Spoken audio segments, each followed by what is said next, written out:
سلام علیکم استاد.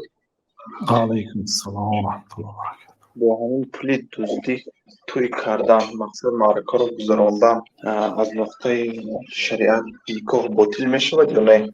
نکاح می شود، ولی اون پول دزدی باید برگردان به صاحبش. پول دزدی باید به صاحبش برگردانید و توبه کنید. دزدی گناه کبیره است. دزد در شریعت دست راستش بریده میشه.